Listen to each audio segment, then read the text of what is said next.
Oh, hey, Pia. Right.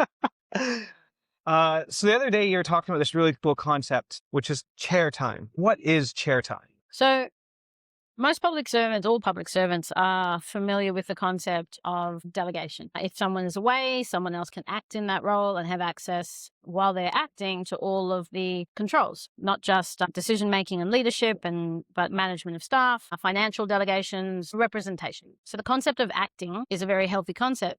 But one of the habits and patterns that I've noticed in public services is that so many senior public servants spend all their time saying how busy they are. I'm just too busy. I'm too many emails, too many meetings, too many workplace matters to deal with. And because they're just running around all the time, busy, they have a sense of fear, flight, freeze, fawn, all the time.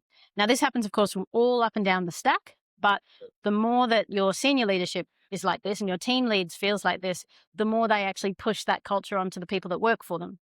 So in several jobs that I've worked in, I have wanted to deal with that issue, but I've also wanted to deal with the issue that everyone in a division is focused on just their thing. So the team they have working for them is just focused on their bit, then they report to me. So I wanted to actually lift those people up into more of a strategic mindset. I've established what I call chair time, which is this sort of almost an informal acting arrangement. And it's informal because I'm still at work, but I still want to have, an hour or a couple hours a day where I am thinking, being strategic, looking at the long tail of what we're doing, looking forward to where we're going, engaging with the parts of the division or the organization or other parts of the organization or other departments that need engagement. So I'm still at work, but I'll have one of my direct reports act in that role for those maybe 2 hours a day. So in Canada, it had the extra benefit of I had 5 direct reports and each of the 5 acted for, I think, 2 or 3 hours once a week. And that meant that rather than me working from midnight, I could work from 2 a.m. and then have some of that thinking strategic time after work. Now, of course, because I'm not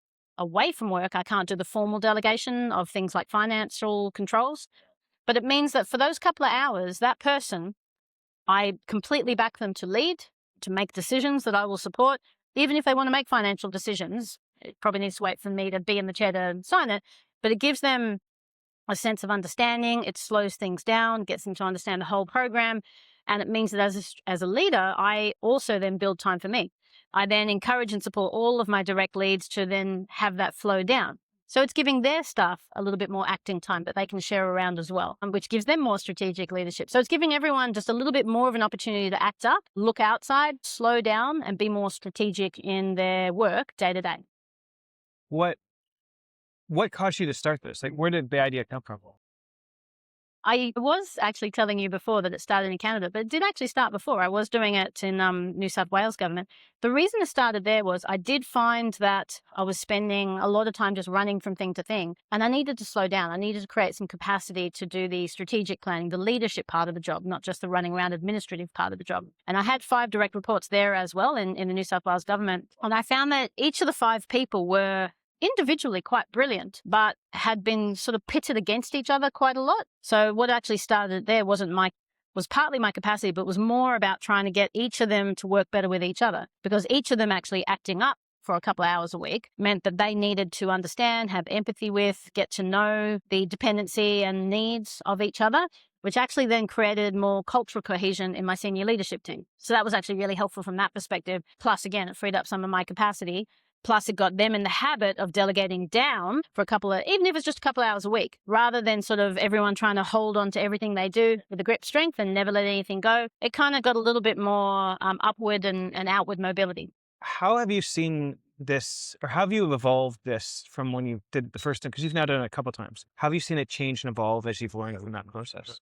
Well, first of all, it just takes a little bit of patience. Some people, and given the opportunity to act up and, be in decision making, some people jump at that opportunity. Some people find it quite intimidating. So the people that find it a bit intimidating quite often will be amazing at it. They just need a little bit of extra support. So as a senior leader, one of the key lessons for me has been that investing a little more time up front in helping build people's confidence in things that stretch them pays dividends down the track, because then not only does that person become more effective and more impactful and more resilient and more confident, that then flows through to their staff as well. So one of the things I didn't expect was my engagement with my direct reports started to have a flow-on effect, not just in terms of how they worked with their direct reports and their direct reports and their direct reports, but it started to have a flow-on effect of the expectations upward as well. So people down would say, Pia, I know you've got this policy in place. There's only a few of us reporting to one of your direct reports, and I haven't had a go yet. I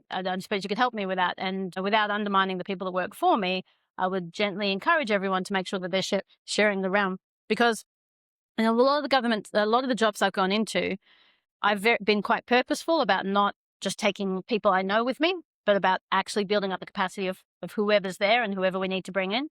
And I think that sometimes senior leaders fall into the trap of, building their A team and then just taking the A team around with them. And all that does is just strip capability out of the places that they leave. Learning how to help people be their best self requires a bit more effort up front, but it means that you end up with a more confident, more innovative culture in your team than if you just be an unintentional diminisher of that ambition, of that intent.